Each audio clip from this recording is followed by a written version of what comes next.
Hello everyone. Welcome to Study Insight. সকলোকে Study Insightলৈ স্বাগতম জনাইছো। মোৰ নাম নীলকমল শৰ্মা আৰু আজিৰ এইটো ক্লাছত আমি ডিসকাস কৰিম ডাইৰেকশন এণ্ড ডিসটেন্স। ঠিক আছে। সো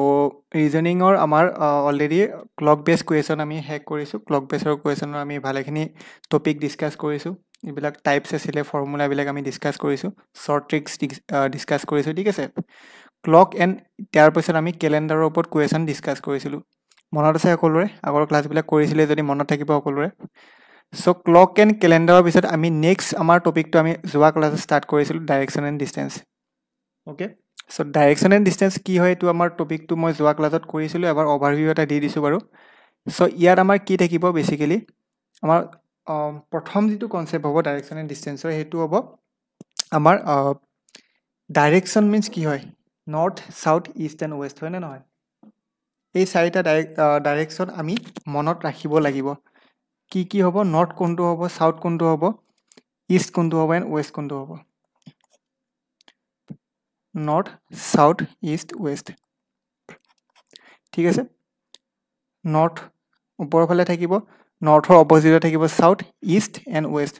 সো এইখিনি যোৱা ক্লাছত ডিসকাস কৰিছিলো হয় সেম বাৰু মই আজি স্লাইডতে দি দিছো একদম বেসিক কনসেপ্টৰ প্ৰথমটো হ'ব আমাৰ ডাইৰেকশন মই এবাৰ সকলোকে ৰিকেপ কৰাই দিছো north south east and west ইয়াৰ পিছত নৰ্থ ইষ্ট আমাৰ এইটো ডাইৰেকশনত যাব হয়নে নহয় কাৰণ নৰ্থ আৰু ইষ্টৰ মাজত যেটো ডাইৰেকশন হ'ব 45 ডিগ্ৰী এংগল যদি কৰে এটোৱে এটো আমাৰ কৰিব 45 ডিগ্ৰী এংগল হয় 45 ডিগ্ৰী এংগল কৰিব আৰু এটো বনিব নৰ্থ ইষ্ট ক্লিয়াৰ সকলোৰে নৰ্থ ইষ্ট ডাইৰেকশন হ'ব এটো আমাৰ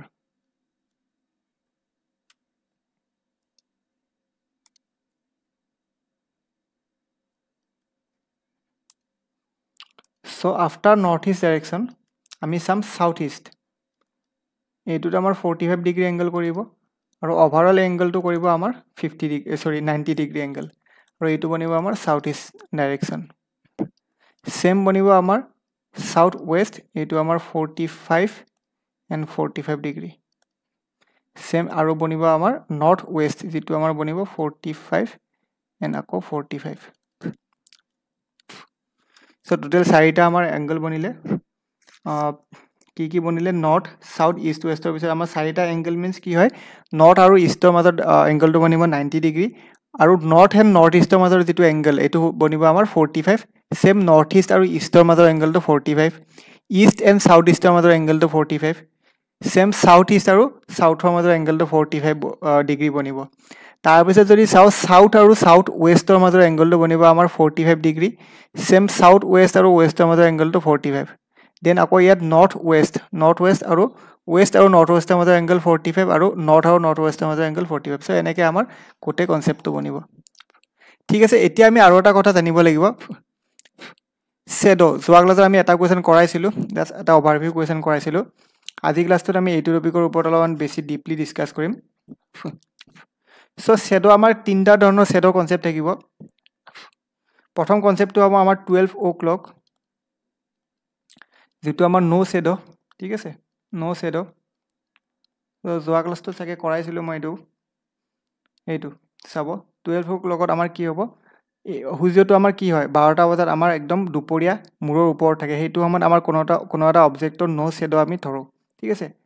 সো 12 o'clock আমাৰ কি হ'ব সূৰ্যটো যদি ইয়াত বনিব ইয়াৰ এটা যদি অবজেক্ট থাকে অবজেক্টটো ইয়াত আমাৰ নো শ্যাডো হ'ব ঠিক আছে নো শ্যাডোৰ পিছত কি হ'ব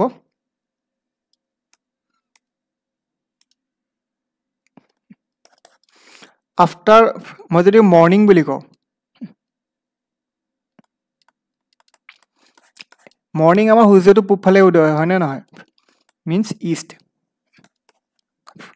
সো ইষ্টৰ উদয় হলে কোনোবাটা অবজেক্টৰ যেটো সা বনিব শ্যাডোটো বনিব হেতু হদায় ইষ্টৰ অপোজিট কি হয় ওয়েষ্টত বনিব ঠিক আছে সো মৰ্নিংত আমাৰ মনত কেনেকৈ থাকিব মৰ্নিং হয় সূৰ্যটো আমাৰ পূবফালে উদয় হয় দ্যাট মিন্স কোনোবাটা অবজেক্টৰ যেটো সা হেতু আমাৰ পশ্চিমফালে মানে পশ্চিমফালে সাটো আমি দেখা পাম সেম 12টা বজাত আমাৰ নো শ্যাডো হ'ব দ্যাট মিন্স এটো না অবজেক্টটো আমাৰ শ্যাডো বনিব না আমাৰ আমি তাৰ পৰা কিবা সা বা তেনেকুৱা দেখা পাম কিয় দেখা নাপাও কাৰণ হেতু আমাৰ সূৰ্যটো হেখিনি আমাৰ একদম মাজৰ জেগাত থাকে আমাৰ সূৰ্যটো ক'ব গ'লে একদম মূৰৰ ওপৰত থাকে চ' নো শ্বেডো ধৰ এইটো একজেক্ট 12টা বজাত ধৰা হয় ঠিক আছে থাৰ্ড কনচেপ্ট হ'ল ইভিনিঙত কি হয় সূৰ্যটো আমাৰ ইভিনিঙত কি হয় ৱেষ্টৰ ফালে মাৰ যায় হয়নে নহয় চ' চাহটো কি বনিব ইয়াৰ অপজিট ৱেষ্টৰ অপজিট কি হ'ব ইষ্ট চিম্পল পশ্চিম ফালে মাৰ যায় তেতিয়াহ'লে অবজেক্টৰ যিটো চাহ বনিব সেইটো পূবফালে বনিব এইখিনি আমাৰ চিম্পল কনচেপ্ট আছিলে গোটেই আমাৰ যিটো ডাইৰেকশ্যন এণ্ড ডিষ্টেঞ্চৰ কনচেপ্ট আমাৰ এইখিনি এই যিটো শ্লাইড মই কৈছোঁ ন এই শ্লাইডটোৰ ওপৰতে বনে এই শ্লাইডটো যদি ভালদৰে আপোনালোকে বুজি পায় তেতিয়াহ'লে ডাইৰেকশ্যন এণ্ড ডিষ্টেঞ্চৰ যিকোনো কুৱেশ্যন কৰিব পাৰিব আৰু অভিয়াছলি ADREত one of the most important topic হয় ডাইৰেকশ্যন এণ্ড ডিষ্টেঞ্চ কুৱেশ্যন আহিবই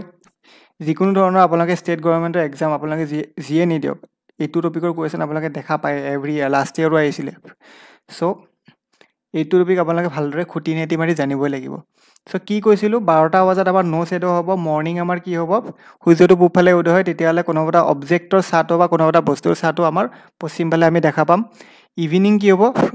সূৰ্যটো আমাৰ মূৰৰ ওপৰত থাকিব ইভিনিং কি হ'ব সূৰ্যটো আমাৰ পশ্চিমফালে মাৰ যাব ডেট মিনছ কোনোবা এটা অবজেক্টৰ যিটো চাই সেইটো আমাৰ পূবফালে আমি দেখা পাম বা অপজিট ছাইডত দেখা পাম চিম্পল এইখিনি কনচেপ্ট হয় বাকী ইয়াত আমি ডাইৰেকশ্যন দেখাইছিলোঁ north south east west north আৰু ইষ্টৰ মাজত নৰ্থ ইষ্ট চাউথ আৰু ইষ্টৰ মাজত চাউথ ইষ্ট ৱেষ্ট আৰু চাউথৰ মাজত চাউথ ৱেষ্ট আৰু নৰ্থ আৰু ৱেষ্টৰ মাজত নৰ্থ ৱেষ্ট এইখিনি চিম্পল কনচেপ্ট চ' সকলোৱে বুজি পাইছে যদি বুজি পোৱা নাই আপোনালোকে কমেণ্ট বক্সত কুৱেশ্যনটো সুধিব পাৰে আমি নেক্সট ক্লাছত সেইটো বুজাই দিবলৈ ট্ৰাই কৰিম ঠিক আছে now let's move to the first question কি কৈছে One evening, two friends, Deepak and Rohan, were talking to each other if at this time the shadow of Deepak fell exactly the right of Rohan, then in which direction Rohan was facing. এদিন সন্ধিয়া দুজন বন্ধু দীপক আৰু ৰোহনে ইজনে সিজনৰ লগত কথা পাতি আছিল যদি এই সময়ত দীপকৰ ছাঁ ঠিক ৰোহনৰ সোঁফালে পৰে তেতিয়াহ'লে যিটো দিশত ৰোহনে মুখামুখি কৰিছিল সেইটো আমি উলিয়াব লাগে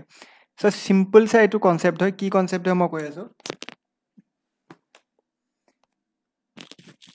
প্ৰথমতে আমি ডাইৰেকশ্যন চাম নৰ্থ চাউথ ইষ্ট ৱেষ্ট এইটো ডাইৰেকশ্যন আমি বনাই ল'ম প্ৰথম আমাৰ কৰ্তব্য হ'ব তাৰপিছত কি কৈছে দীপক আৰু ৰোহনে সিহঁতে মুখামুখি কৰি কথা পাতি আছিলে হয়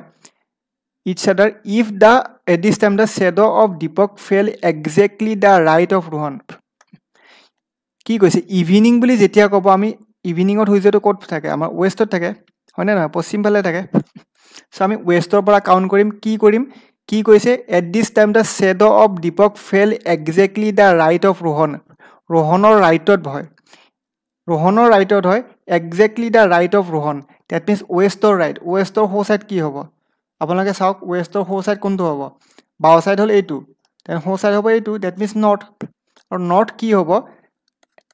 নৰ্থটো কি হ'ব এতিয়া কাৰ হ'ব ডাইৰেকশ্যন বা কোনফালে মুখ কৰি আছিলে কোনজনে নৰ্থৰ ফালে মুখ কৰি আছিলে ইয়াত এটা অলপমান ট্ৰিক হয় ভালদৰে চাব the shadow of Deepak fell exactly to the right of Rohan ইয়াত ৰোহনৰ কথা সুধিছে হয়নে নহয় ৰোহনৰে ৰাইটত হ'ব বুলি কৈছে চ' এইটো কি হ'ব এইটো হ'ব নৰ্থটো হ'ব ৰোহনে নৰ্থৰ ফালে মুখামুখি কৰি আছিলে বা নৰ্থৰ ফালে মুখ দি আছিলে ঠিক আছে চ' কি কৈছিলে west Deepak and Rohan were talking to each other at this time the shadow of Deepak fell exactly the right of ৰোহনৰ ৰাইটত হ'ব আৰু নৰ্থ কোনটো চাইডে হ'ব আমাৰ এইটো ৰোহনে নৰ্থৰ ফালে আমাৰ মুখ কৰি থাকিব ঠিক আছে বুজি পাইছা কিয় হ'ল ৰোহনৰ নৰ্থ ডাইৰেকশ্যন কিয় হ'ল সেইটো বুজি পাইছা সকলোৱে বাৰ ইয়াত নৰ্থ লিখি আছোঁ মই চ' কিয় হয় ৱেষ্টৰ ৰাইটত হ'ব বুলি কৈছে ৱেষ্টৰ ৰাইট আমি ৱেষ্ট কিয় ধৰিলোঁ কাৰণ এইটো ইভিনিং আছিল ইভিনিং কাৰণে ৱেষ্ট ধৰিছোঁ আৰু ৱেষ্টৰ ৰাইট কি হয় নৰ্থ হয় সেইকাৰণে নৰ্থ এতিয়া এইটো ৰোহন নে দীপক এইখিনি যাতে কনফিউজ নোহোৱা ইয়াত ভালদৰে চাবা দ্য শ্বেডো অফ দীপক বুলি কৈছে শ্বেডো যাৰে নহওক সেইটো আমি ইমান ধ্যান দিব নালাগে বাট কি কৈছে exactly to the right of ৰোহনৰ ৰাইটত বুলি কৈছে যাৰ ৰাইটত হয় সেইটোৱে হ'ব নৰ্থ বা সেইটো চাইডেহে মুখ কৰি থাকিব ডেট মিনছ ৰোহন আমাৰ নৰ্থৰ ফালে মুখ কৰি আছিলে মোক সুধিছে কি ডাইৰেকশ্যন অফ ৰোহনে সুধিছে যদি ডাইৰেকশ্যন অফ দীপক সুধিলে হয় তেতিয়া কি হ'লে যদি সুধিলে what is the direction of দীপকৰ ডাইৰেকশ্যন হ'লে চাউথ কিয় চাউথ হ'লে অভিয়াছলি দুজনে মুখামুখি কৰি আছিলে এজনে যদি নৰ্থ হয় তেতিয়াহ'লে নৰ্থৰ অপজিট কি হ'ব চাউথ হ'ব আপোনালোকে এতিয়া কুৱেশ্যনত যদি ৰোহনৰ নিদি ফেলে দীপক দিয়ে তেতিয়াহ'লে যাতে আপোনালোকে এৰি থৈ নাহে কাৰণ ৰোহনৰ যদি নৰ্থ হয় দীপকৰ অভিয়াছলি চাউথ হ'ব কিয় হ'ব কাৰণ নৰ্থৰ অপজিট চাউথ আপোনালোকে এই ডায়েগ্ৰামটো সদায় মনত ৰাখিব এইটো যদি মনত নাৰাখে তেতিয়া নোৱাৰিব এইটো মনত ৰাখিবই লাগিব চ' কি কৈছিলে এদিনাখন ইভিনিং বা গধূলি সময়ত দুজন ফ্ৰেণ্ড দীপক আৰু ৰোহনে মুখামুখি হৈ কথা পাতি আছিলে আৰু সেইটো টাইমত কি হ'ল দীপকৰ যিটো চাহ সেইটো কি হ'ল ৰোহনৰ ৰাইটত পৰিলে ৰোহনৰ ৰাইট ডেট মিনছ ইভিনিং টাইমত কি হয় সূৰ্যটো পশ্চিম ফালে থাকে চ' পশ্চিমৰ ৰাইট কি হ'ব নৰ্থ হ'ব আৰু নৰ্থ চাইডে আমাৰ ৰোহনে মুখ দি আছিলে আৰু যদি দীপকে কোনফালে ফেচ কৰি আছিলে হতে তেতিয়াহ'লে কি হ'ব দীপকে চাউথৰ ফালে ফেচ কৰি আছিলে কাৰণ ৰোহনে যদি নৰ্থৰ ফালে ফেচ কৰে তেতিয়াহ'লে নৰ্থৰ অপজিট কি হয় চাউথ হয় ডেট মিনছ দীপকে চাউথৰ ফালে ফেচ কৰি আছিলে চিম্পল চ' এইটোৱে আছিলে একদম চিম্পল চাই question number 1 now let's move to the question number 2 question number 2টো আপোনালোকে এবাৰ পঢ়িব ট্ৰাই কৰক পঢ়ি ফেলে এইটো কুৱেশ্যন নিজে কৰিব ট্ৰাই কৰক ঠিক আছে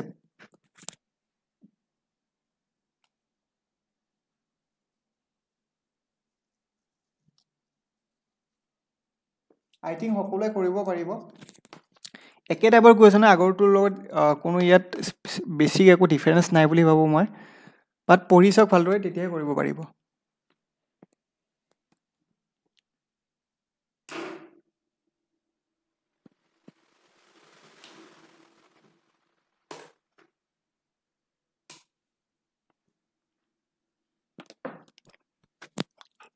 কি কৈছে One evening, Gopal was standing facing a pole. Pole means কি কোনো এটা খুঁটা হয় আৰু এইটো গোপাল সাপোজ এইজন গোপাল ডায়াগ্ৰামটো নাচাব জাষ্ট বুজি পোৱাকৈ মই আঁকি দিছোঁ এইজন গোপাল আৰু এইটো এটা খুঁটা গোপালে খুঁটাটোৰ ফালে মুখ কৰি আছিলে হৈ গ'ল এদিনাখন evening of Paul of at this time the shadow of pole fell exactly to his right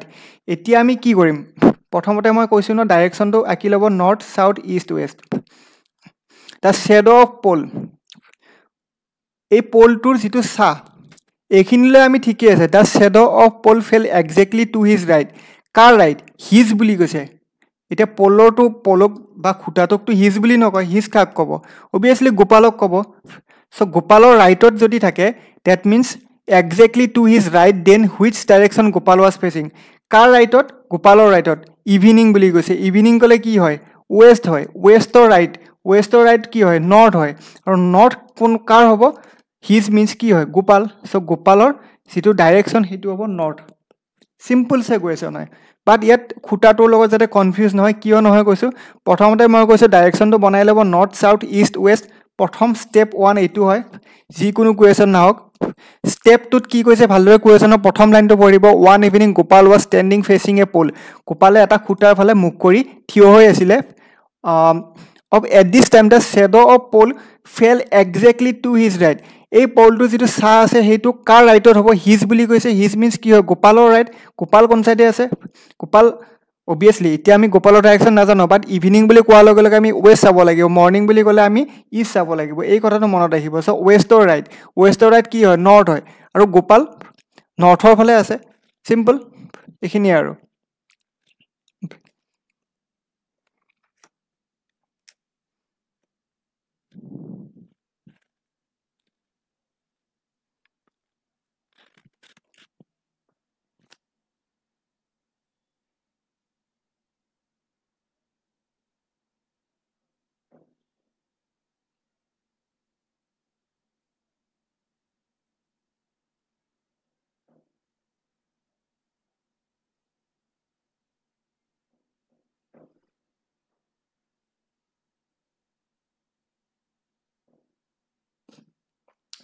I think সকলোৱে বুজি পাইছে now let's move to the question number 3 one day at sunrise two friends Ram and Shyam were standing facing each other and talking Ram saw that Shyam's shadow was falling just to his left in which direction Ram was facing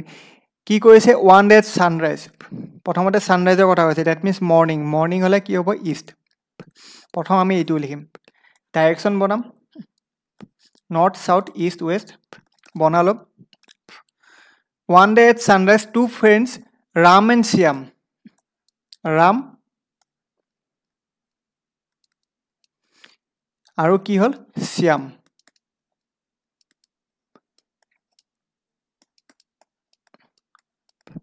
Ram and Shyam ইহঁত দুজনে মুখামুখি কৰি কথা পাতি আছিলে চাপ'জ এজন ক্ষীণ হয় এজন শকত হয় ভাবি লওক আৰু আগতে অলপমান বেয়া হৈ গ'ল বাৰু ৰাম এণ্ড শ্যাম ৱাজ কি কৈছে ষ্টেণ্ডিং ফেচিং ইচ আদাৰ এণ্ড টকিং চ' সিহঁত দুটা কথা পাতি আছিলে এইখিনিলৈ আমাৰ একো নাই Ram saw that Shyam shadow' was falling just to his left শ্যামৰ যিটো চাহ সেইটো কাৰ লেফ্টত হৈছে হিজ বুলি কৈছে ৰামে দেখা পাইছিল Ram saw that Shyam shadow' was falling just to his left his means কিয় ইয়াত ৰামৰ কথা কৈছে কিয় কৈছে কাৰণ ৰামে দেখা পাইছিল ন ডেট মিনছ ৰামৰ লেফ্টত শ্যামৰ যিটো চাহ সেইটো পৰিব হয় চ' ইষ্টৰ লেফ্ট কি হ'ব ইষ্টৰ লেফ্ট কি হ'ব নৰ্থ হ'ব হয়নে নহয় ইষ্টৰ লেফ্ট হ'লে নৰ্থ হয় ডেট মিনছ নৰ্থৰ ফালে ৰাম ফেচ কৰি আছে নৰ্থৰ ফালে যদি ৰাম ফেচ কৰি থাকে in which direction Ram was fetching ৰামে অভিয়াছলি নৰ্থৰ ফালে ফেচ কৰি আছে চ' এইটো আমাৰ এনচাৰ আহি যাব চ' বেচিকেলি কুৱেশ্যনটো একদমেই ইজি হয় আমি ইয়াত এটা বস্তুৱে চাব লাগে one day sunrise two friends Ram and Shyam were standing facing each other at and talking Ram saw that Shyam shadow' was falling just to his left শ্যামৰ যিটো শ্বেড' আছিল সেইটো ৰামৰ লেফ্টত ৰাম ডেট মিনছ আমি কেনেকৈ সেইটো দিশটো আমি কেনেকৈ উলিয়াম সেইটো মৰ্ণিং বুলি কৈছে ছানৰাইজ বুলি কৈছে ছানৰাইজ মানে মৰ্ণিং সূৰ্য উদয়ৰ সময়ত কি হ'ব ইষ্টৰ ফালে আমাৰ সূৰ্যটো থাকে পূবৰ ফালে থাকে আৰু তাৰ লেফ্টত হ'লে কি হ'ব নৰ্থৰ ফালে হ'ব চ' ৰামে নৰ্থৰ ফালে ফেচ কৰি আছে হৈ গ'ল in which direction Ram was fetching যদি কুৱেশ্যনটো ৰামৰ কথা নুসুধি কি হয় শ্যামৰ কথা আছে in which direction Shyam was facing then কি হ'ব এনচাৰটো ৰামৰ কি আছিলে নৰ্থ আছিলে আৰু সিহঁত দুটাই মুখামুখি কৰি আছে হয়নে নহয় ৰামে যদি নৰ্থৰ ফালে চাই আছিলে ই কি কাৰ ফালে চাই থাকিব নৰ্থৰ অপজিট কি চাউথ ডেট মিনছ শ্যাম চাউথৰ ফালে চাই আছিলে চিম্পল চা কুৱেশ্যন বুজি পাইছে সকলোৱে একদম ইজি কুৱেশ্যন হয় যদি কিবা এতিয়াও ডাউট আছে আপোনালোকে কমেণ্ট ছেকশ্যনত সুধি থ'ব নেক্সট ক্লাছত কিন্তু আমি ফাইনেল এই টপিকটো শেষ কৰিম ঠিক আছে now let's move to the question number 4 a man is facing north west It turns 90 degree in clockwise direction, then 225 degree in the same direction, and then 135 degree in the anti-clockwise direction. In which direction is he facing now? এজন মানে উত্তৰ পশ্চিম দিশত মুখ কৰি আছে ই ঘড়ীৰ কাটাৰ দিশত 90 degree ঘূৰিছে তাৰপিছত একে দিশত 225 ডিগ্ৰী আৰু তাৰপিছত ঘড়ীৰ কাটাৰ বিপৰীত দিশত 135 ডিগ্ৰী ঘূৰিছে এতিয়া কোন দিশত তেওঁ মুখ কৰি আছে সেইটো সুধিছে চ' কেনেকৈ উলিয়াব ইয়াত অলপমান এংগলৰ কনচেপ্ট আহিছে বাট ইয়াত একো নাই আপোনালোকে মেনুৱেলি এংগল ভাবিলেও কৰিব পাৰে মই একো ইয়াত ট্ৰিক নিশিকাওঁ কাৰণ ট্ৰিক শিকালে বহুতে ট্ৰিকত লাগি থাকি একচুৱেল কনচেপ্টটো পাহৰি যাব হয় চ' মই কি কৈছিলোঁ নৰ্থ চাউথ ইষ্ট ৱেষ্ট কৰোঁতে ইহঁতৰ যিটো মাজৰ এংগল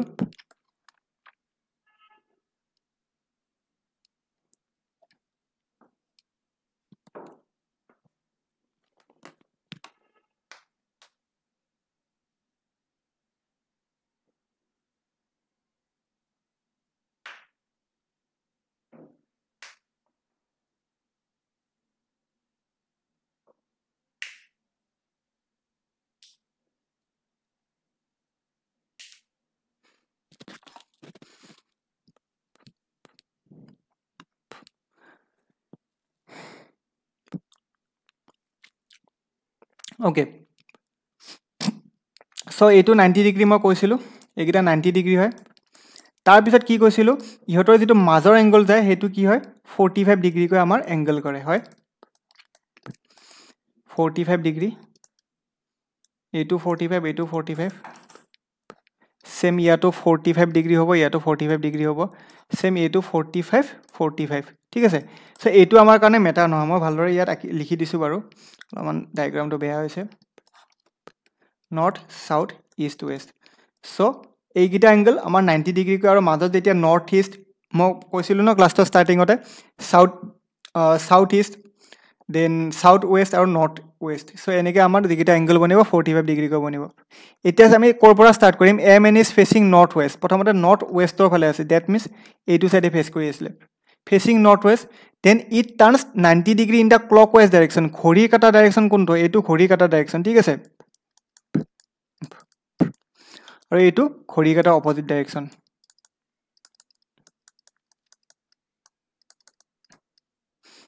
চ' ঘড়ীৰ কাটা ডাইৰেকশ্যন হ'লে কি হ'ব 90 ডিগ্ৰী ডেট মিনছ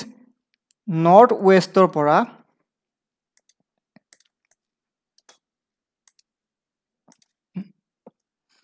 নৰ্থ ৱেষ্টৰ পৰা নৰ্থ ইষ্টলৈ আমাৰ 90 ডিগ্ৰী এংগল বনিব আৰু 90 ডিগ্ৰী টাৰ্ণ লৈছে ক্লকৱাইজ ডাইৰেকশ্যনত এইখিনিলৈকে আমাৰ হৈ গ'ল ডেট মিনছ আমাৰ এতিয়া আহি পালে বাৰ ভুল কৰি আছোঁ নৰ্থ ইষ্ট ঠিক আছে নৰ্থ ইষ্ট ডাইৰেকশ্যনে আমাৰ আহি পালে নাও আমি নেক্সট পাৰ্টটো চাব লাগিব কি কৈছে then 225 degree in the same direction means একে ডাইৰেকশ্যনে যাব মিনছ ক্লকৱাইজ ডাইৰেকশ্যনত 225 ডিগ্ৰী যাব এতিয়া 225 ডিগ্ৰী কেনেকৈ হয় 180 ডিগ্ৰী মানে কি হয় এটা ষ্ট্ৰেইট লাইন হয়নে নহয় নে এইটো 180 ডিগ্ৰী প্লাছ যদি আমি 45 ডিগ্ৰী কৰোঁ তেতিয়া আমাৰ 225 ডিগ্ৰী হয় ডেট মিনছ ষ্ট্ৰেইট লাইন যেতিয়া আমি কৰিম ক্লকৱাইজ ডাইৰেকশ্যনত ডেট মিনছ 180 ডিগ্ৰী আমাৰ কিমানলৈ আহি পাব ৱেষ্ট সাউথ ৱেষ্ট হৈ গ'ল এইখিনিলৈ আহি পেলাই বা তাৰ লগত আকৌ 45 আৰু আমি জানো যে এই এংগলটো 45 ডিগ্ৰী হয় that means finally 225 degree in the same direction বুলি কওঁতে আমি কোনটো ডাইৰেকশ্যন আহি পালোঁ ৱেষ্ট ডাইৰেকশ্যনত আমি আহি পালোঁ ঠিক আছে এণ্ড দেন 135 ডিগ্ৰী আকৌ 135 degree in the anti clockwise নাও ঘূৰি যাব এই জেগাটোৰ পৰা আকৌ ঘূৰি যাব কিমান যাব 135 ডিগ্ৰী যাব ডেট মিনছ 90 ডিগ্ৰী এই জেগাটোৰ পৰা 90 ডিগ্ৰী হ'লে কিমান হয় এই জেগাটো হয় 90 ডিগ্ৰীলৈ আহিলে এণ্টি ক্লকৱাইজ ডাইৰেকশ্যন প্লাছ আমাৰ কিমান হ'ব 90 ডিগ্ৰী প্লাছ 45 ডিগ্ৰী চ' আমাৰ ফাইনেলি ইয়ালৈ আহি যাব চ' কিমান আহিব আমাৰ সাউথ ইষ্ট ডাইৰেকশ্যনলৈ আহিব চ' 90 প্লাছ 45 135 ডিগ্ৰী আমাৰ আহি যাব চ' আমাৰ ফাইনেল এনচাৰটো আহিব south east so' in which direction easy fetching সেইটো আহিব সাউথ ইষ্ট ঠিক আছে বুজি পাইছে সকলোৱে সাউথ ইষ্ট ডাইৰেকশ্যন যে থাকিব চিম্পল কুৱেশ্যন হয় মই একদম কনচেপচুৱেলি গৈছোঁ এইটো কোনো ট্ৰিক বা শ্বৰ্ট ট্ৰিক শিকোৱা নাই কাৰণ কনচেপচুৱেলি জনাটো দৰকাৰ এই এংগল দুটাৰ মাজত 90 ডিগ্ৰী থাকে ইহঁতৰ সকলোৰে মাজত 90 ডিগ্ৰী এংগল থাকে বাট এই ইহঁতৰ মাজত আকৌ 45 ডিগ্ৰী এংগল কৈ থাকে বাট কুৱেশ্যনটোত কি কৈছে এজন মানুহে নৰ্থ ৱেষ্টৰ ফালে ফেচ কৰি আছিলে তাৰপিছত কি কৰিলে 90 ডিগ্ৰী টাৰ্ণ ল'লে আৰু ক্লকৱাইজ ডাইৰেকশ্যনত গ'লে ক্লকৱাইজ ডাইৰেকশ্যনত 90 ডিগ্ৰী টাৰ্ণ কৰিলে মানিছোঁ তাৰপিছত কি কৰিলে আকৌ 225 ডিগ্ৰী মিনছ 180 প্লাছ 45 আকৌ ক্লকৱাইজ বা সেম ডাইৰেকশ্যন বুলি ক'লে হৈ গ'ল তাৰপিছত কি কৈছে and then 135 degree in the anticlockwise আকৌ ঘূৰিব এণ্টি ক্লকৱাইজ মিনছ ইয়াৰ পৰা আমাৰ ইয়ালৈ আহিব সাউথ ইষ্টলৈ 90 প্লাছ 45 135 চ' ফাইনেল ডেষ্টিনেশ্যন আহি যাব সাউথ ইষ্ট ডাইৰেকশ্যন ঠিক আছে চ' এইখিনিলৈ আহি সকলোৱে বুজি পাইছা আজি ভালেখিনি আমি ইম্পৰ্টেণ্ট কুৱেশ্যন কৰিলোঁ আকৌ আমি আৰু কুৱেশ্যন কৰিব বাকী আছে সেইবোৰ কৰিব লাগিব ন এতিয়া এইটো কুৱেশ্যন চাওক সকলোৱে এবাৰ পঢ়ি চাওক কি কৈছে তাৰপিছত আমি কুৱেশ্যনটো ডিছকাছ কৰিম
এইটো কুৱেশ্যন চাব অমান started working from his college and working 10 kilometre towards north ঠিক আছে পঢ়ি চাব প্ৰথমতে নৰ্থ সাউথ ইষ্ট ৱেষ্ট প্ৰথমতে আমি ডাইৰেকশ্যন লিখিলোঁ a man started working from his college and working 10 kilometre towards নৰ্থৰ ফালে 10 কিলোমিটাৰ যাব ঠিক আছে নৰ্থৰ ফালে আমাৰ 10 কিলোমিটাৰ গ'ল কলেজ এইখন কলেজৰ পৰা নৰ্থৰ ফালে 10 কিলোমিটাৰ গ'ল হৈ গ'ল এইখিনিলৈ তাৰপিছত কি কৈছে then he turn to his left তেওঁৰ লেফ্টত আকৌ কি কৰিব 10 কিলোমিটাৰ যাব এণ্ড ৱাৰ্কড 10 কিলোমিটাৰ ফ্ৰম